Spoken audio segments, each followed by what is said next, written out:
first, it is official. Tomorrow marks 6 months to the day that Joe Biden was sworn into office. And unsurprisingly, well, I can start out by saying it's been an unmitigated disaster on multiple fronts ever since. Joe Biden, let's see, the guy that cheated his way through law school, caught plagiarizing multiple speeches as a politician. Of course, he coasted on Obama's coattails as vice president. But you can't fake your way through being the president of the United States, except the media mob covers for you, and you're in the media mob protection program. But now, sadly, we are all suffering the consequences.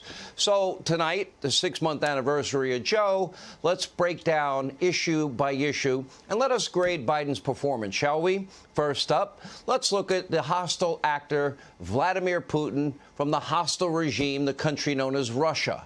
On the campaign trail, Joe Biden falsely accused President Trump of being too soft on Russia, even referring to Donald Trump as Putin's puppet.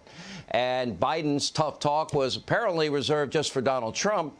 Well, his first 6 months in office, it was Joe Biden that bent over backwards to please Vladimir. It's Biden who is really Putin's puppet, likely compromised due to the $3.5 million that his son, Zero Experience Hunter, got for his company from the Russian oligarch, former First Lady of Moscow. Imagine if that was a Trump kid. We now know that some of that money went to Joe himself. And get this, after Russian hackers disrupted America's most important oil and gas pipeline and other hacks that took place, Biden rewards Russia by lifting all U.S. sanctions, granting a waiver on the Nord Stream 2 pipeline project from Russia into Germany, our Western European allies, all while firing high-paying career jobs for those American workers on the Keystone XL pipeline right here in the U.S. Next, after another Russia hack targeted our food supply and our meat supply, Biden again rewarded Putin with a one-on-one summit in Europe. The so-called summit produced zero concessions from Vladimir Putin. So Biden's grade will start here for handling Russia and Putin. Yeah, that would be a big fat F. No one in modern history has been weaker on Russia than Joe Biden. Now, keep in mind, Russia, along with China, they're now supplying Iran with weaponry, the #1 state sponsor of terror, and they're providing supplies to conduct their proxy wars and their terror campaign all around the world. That didn't stop Joe Biden from greenlighting and pressuring South Korea to hand over $7 billion in frozen assets to the Iranian mullahs. Now, this is Iran, we now know, is once again enriching uranium under Joe's watch at an accelerated rate. It's clearly on track to develop a nuclear weapon. That's happening on Joe's watch. Now, remember, this is the same Iranian regime that has a stated goal of wiping Israel and the United States off the face of the planet, and the same Iran that chants death to Israel, death to America, and burns both our flags. The same Iranian regime that just tried to kidnap right here in our country a journalist in New York City.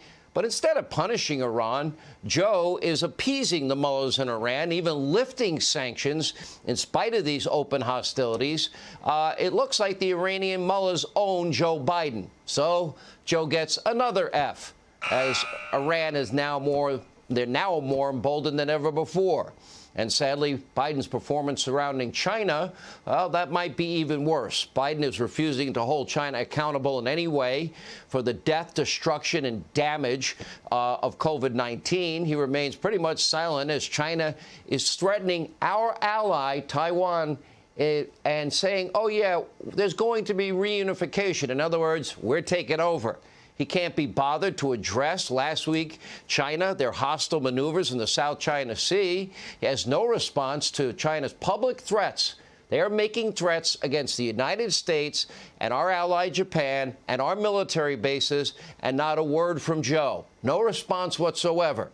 And just this week, Chinese hackers, they were responsible for another major cyber attack against the United States. But Joe Biden's response is, once again, non-existent. Oh, that's right. The Bidens aren't just compromised by Russia and Ukraine and Kazakhstan. That's right. Zero Experience Hunter got a $1.5 billion deal with the Bank of China and a $100,000 shopping spree for his family from a Chinese national. For these reasons, let's give Joe another well-deserved F. Domestically, Biden is also performing extraordinarily poorly.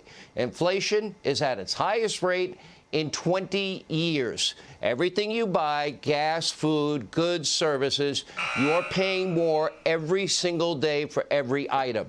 He gets an F on inflation, and this is a massive tax on everyone, but it especially hurts those people that live paycheck to paycheck, the lower, up middle-class America. They're getting hurt the most. It impacts everything you buy. It impacts heating and cooling your homes. It impacts filling your car with gasoline, $1.25 more per gallon for gas, thanks to Joe.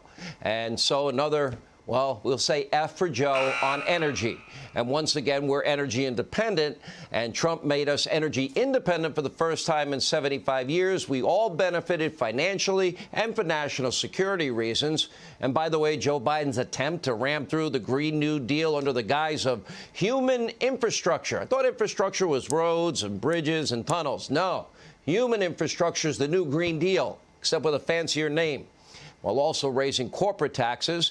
That's right. As he raises and proposes his corporate tax increase, that means costs will continue to go even further, beyond inflation, beyond the higher cost of energy being used to get products to shelves in the stores because, yeah, those trucks that bring them there, they're all paying a fortune more.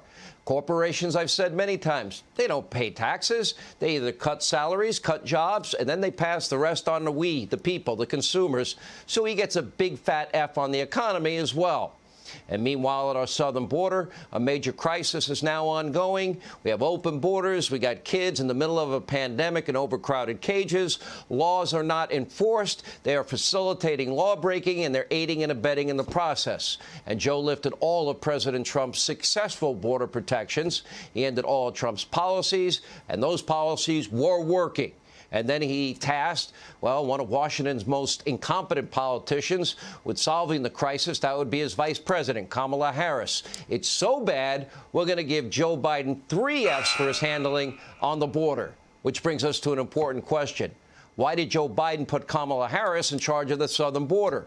Why is Kamala Harris holding regular meetings with the Secretary of State? Why is she routinely the one making and taking one-on-one calls with world leaders and hosting them in Washington, D.C.? Is there something wrong with Joe Biden? Now, keep in mind, President Trump conducted interviews, held impromptu press conferences, almost every day at times, with very few exceptions. Joe Biden hasn't done an interview with the American press in 68 days.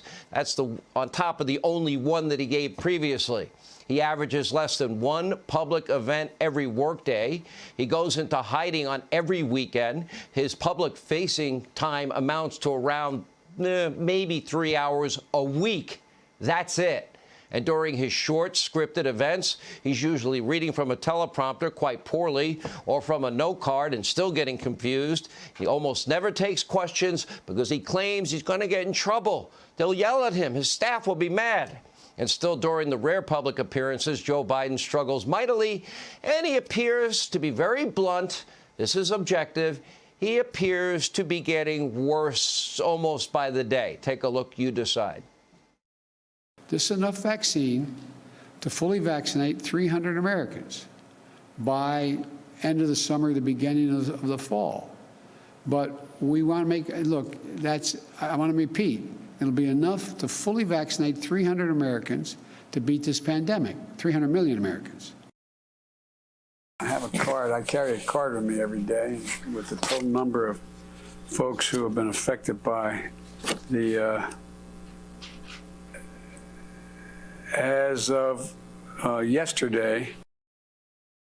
I want to thank the former general. I keep calling him general, but the guy who runs that outfit over there. I'm proud to nominate David Chipman to serve as a director of the AFT. David knows the AFT well. Visit vaccines.gov, vaccines.gov, or text your zip code to 438829.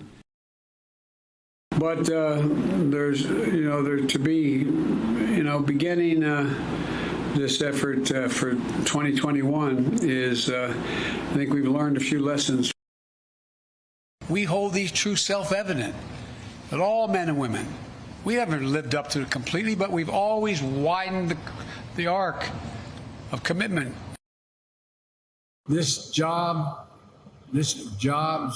that are going to be created here. I'll be in better shape to talk to you about it.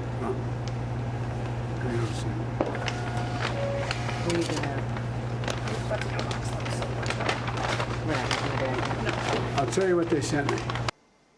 1,000, 1,000. I can't even, in good conscience, joke about this anymore because it's not funny. This isn't good. Now, if we can see this, and by the way, 57% of the American people see it, and we're probably one of the few shows in the country that actually shows it. That's how viral this is now becoming. People see that, yeah, they don't really think he's in charge. America's enemies also see this. This is deadly serious, and they're looking to exploit the United States at every turn, and they're doing it right before our eyes. Joe Biden is a cognitive mess. His radical socialist staff, that whoever's in charge, they're promoting horrific policies, of the Squad and Bernie Sanders. His vice president, frankly, seems clueless also. His administration is failing on so many fronts. Matter of fact, what has he done well? 6 months in, it's not going well. Hey, Sean Hannity here. Hey, click here to subscribe to Fox News YouTube page and catch our hottest interviews and most compelling analysis. You will not get it anywhere else.